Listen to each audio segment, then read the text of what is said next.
So it's 8:30 local time, Park City, Utah. And behind me is Brokeback Mountain. Where everything is what? A rocking. So I'm off to see the wizard, watching that Filipino film called Blossoming of Maximo Oliveros. So I'm trying to get some videos during the Q&A and try to talk to the filmmakers. I hope they're here.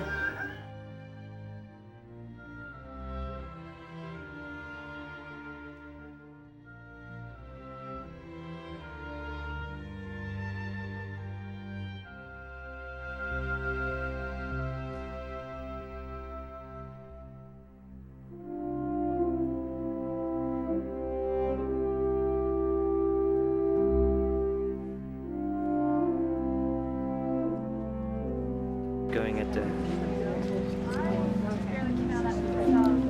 Well, these are my Filipino friends, David and Winston, of course. And Ruben. Ruben is here, and Vincent told me to look for him. Vincent Abrita? Oh, we met Vincent. Of Unico, yeah. Nonetheless, I'll tell you, I have the... there weren't any less natural. Christy Gibson I think, in their performance, especially I'll give it to you. Okay, great. Thank you. The guy who played Maximo was amazing. Right, the kid, And right? the father, I think the father was great as well. I don't even know. He was good. The little kid was great. Is he a professional actor back home? Ruben? Do you know the kid? The kid that played. No, those are fairly new actors. They are, right? I've been away for quite a while. So Very fairly new The actors. kid was amazing. And what I basically like too are a lot of the non-verbals that they had. Yes. Yeah. The stories are different. It's not so melodramatic. It wasn't about the upper class. It wasn't about the pretty people in Manila. Right. You got to see the people and how they survive. The real people. People that inhabit most of the urban cities. Yeah. And how they survive. Another thing too, I think, the way they dealt with Maximo being 12 years old. Obviously, he's going to be a gay kid, or it'll later become either transsexual or transvestite. But they accepted him for who he was. Yeah, the acceptance part. And he just felt part of their whole routine. I thought it was great. The writing was good.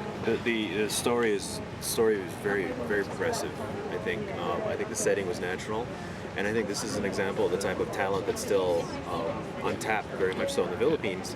If they're allowed to go beyond formulaic films, if they're allowed to commercial, actually, right? and we were one of 3 or 4 Filipinos in that screening, that press screening, and we were the only ones laughing. Yeah. There were people who were laughing at the right times. I heard a lot of sniffles. There were a lot of people crying at certain things. But I think also too, we had to give them the permission to laugh, because you don't know whether you're supposed to laugh if it's cross-cultural, Right. Especially like if there's certain things like the death scenes and like Right. the men that were laying there naked, Right. that were like either beat up or something, Right. and everybody was laughing, Right. Right. So. Right. But I love it because it's a realistic slice. It's an unapologetic slice of the Philippines.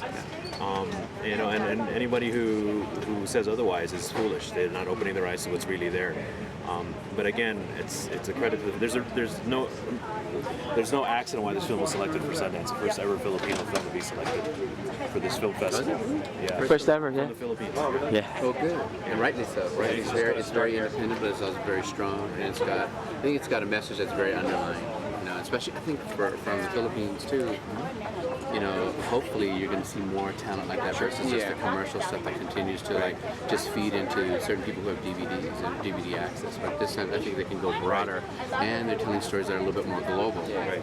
People I think from other countries, including the U.S. and maybe Europe, can also access. So I think maybe if the country can nurture this type of talent and this type of storytelling and that actor, Right. I think we could start to see that build. So that's the key. That's the challenge, I think, for the Philippine cinema. Filmmakers Tell and a good stuff. story. Tips. Yeah. Tell a good story. Get a good writer. I mean, that's the most important thing, because if the story in this is if the same writer's Magnificent, those stories resonate. If you think about the Filipino films that you've seen that have made it to the States-wise, there are 3 that come to my mind. There have always been good scripts and good stories and Small Voices, Magnificent, and this one. But they're all, and there were stories that were universal because they went, right to the heart. So I think tell a good story, and he shot on digital, so he didn't have to shoot it on film. So you don't have to his shoot. budget was minimal. Yeah, very his much. Locations weren't that many. Right. A lot of them were shot in the house or on the street. Winston? I say don't be afraid of your subject matter and that which makes you culturally unique. because you'll be surprised to find that's more universal than you would think. Right. And here's a film that was set in a section of Manila that most people are unaware. Right. And it was Manila, Santa Yeah, Tomas. and yet people were laughing. People Yeah. were laughing. They were reacting to this thing, you know, like they'd been there, like this is their own backyard. So the suggestion, yeah, I mean, you know, see filmmaking as a craft, not as a business. As a craft, not as business. Because you know, and in honing your craft, then it can become good business for you. But really, Eventually. tell a good story. Write a good story. It doesn't have to be cheeky. It just has to be honest and real. It's a PG.